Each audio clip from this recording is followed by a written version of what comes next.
How would you describe your feelings after the final one tonight? I feel good, man.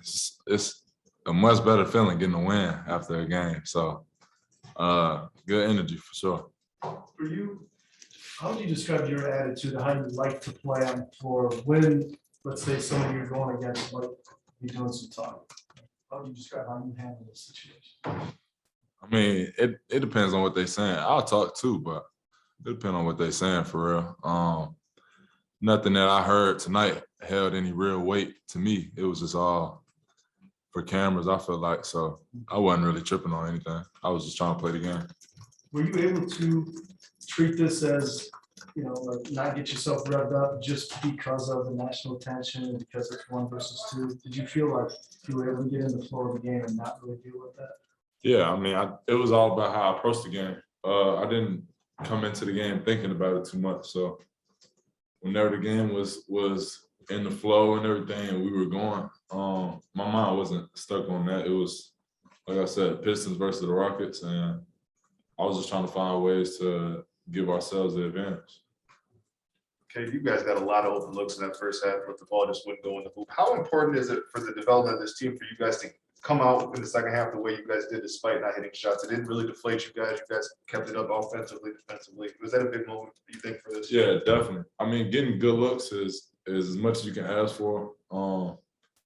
Playing with good pace, moving the ball, bodies moving, sharing it. I feel like we were doing that at a high level, like you said. And, if the shots aren't falling like that, we could live with that. But, it's whenever things get stagnant and then we're not making shots, then it's a problem. So we felt good about, how we were playing going into halftime. So second half, I mean, it's only right that shots will end up falling if you keep playing the right way.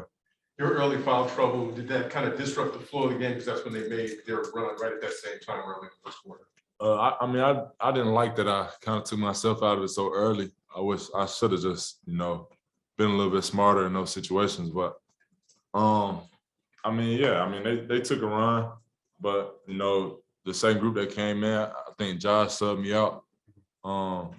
They made a little run, but then, we got right back to it, started making plays, and we were fine. So, like I said, I want to be out there to help my team, but I know that, my teammates going to have my back and do their job as well. You had some nice defensive moments in that second half. You forced a miss on Jalen, took that charge out of deflection. Do you feel like you've taken strides even in the short time with Detroit as a defensive player?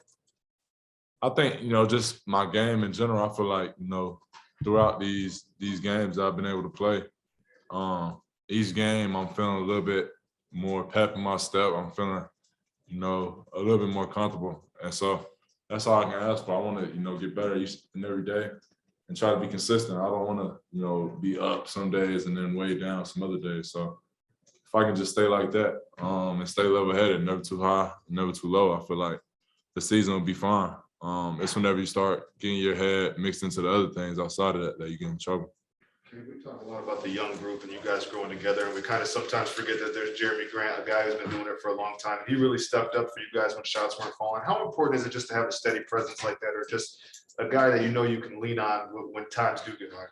It's huge. It's huge. And the teammate that JG is what makes it so easy for us to, lean on him and put so much trust into him to make those plays.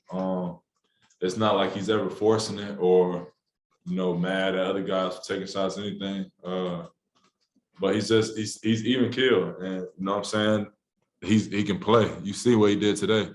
And so having that on the side, on your side and being able to go to that whenever we want and pretty much get a solid look anytime, it's huge for us. And I think, it's hadn't been too many games now, but I feel like we're starting to get a groove in how we want to get to our shots, things like that. And we'll continue to grow on it. Late in the fourth quarter, under 2 minutes left, lead is down to 2. You've got the ball. What's your mentality going and trying? You eventually scored on the spinning kind of drive. What's your mentality on that with just under 2 minutes left? I don't try to predetermine anything too much, but I do try to, visualize those moments before the game, the day before the game, whenever, just so I can be mentally prepared for it. And so I've been doing a lot of visualizing of those moments. I still had that horrible turnover on the wraparound pass, but I mean, it's just growing each day. I feel like, you know, when it comes to that time, you want to be in attack mode, try to put, you know, defense in tough spots. And, you know, we were able to pull it out just by doing that. But all of us came in and contributed to it.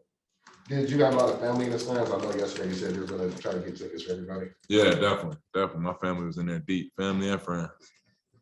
How much They were did in there that, you know, not that you need extra motivation, was it nice just to be able to kind of have that reunion here, not too far from home, obviously? Yeah, definitely. I mean, I love being in the great state too, with Texas. So, you know, it was just happy. I'm happy to be here. I was excited to be able to play in front of my family and friends, like you said. And so I'm glad we got to come out and win in front of them.